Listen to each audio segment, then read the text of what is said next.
السلام عليكم. سمعتوا لي على التقرميشه هادي؟ واه يلا معايا.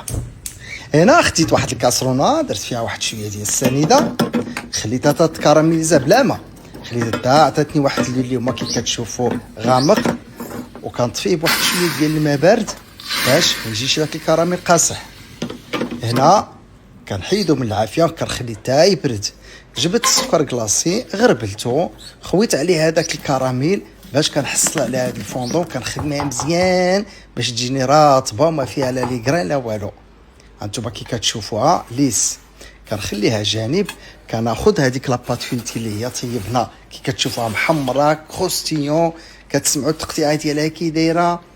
ملي فصلتها عملت ديك لا كريم باتيسري ديالي في البوش باش تجيني الدريساج متساوي، وبديت كندريسي لا كريم ديالي بالقاعده كيف كتشوفوا. حطيت عليها الجزء الثالث، كنورك عليه وكنجيب هذيك الفوندون ولكن كندفيها شويه باش كتجماد ليا، وكنخليها في الثلاجه بعد ما كنكلاصيها واحد شويه باش كتنشف، وعاد كنقطعها. وكتشوف الطريقه ديال التقطيع بالمنشار باش تعرفوا الطريقه التكنيك كيفاش كنقطعوا الملفي باش كتخرج لنا بحال المتاجر.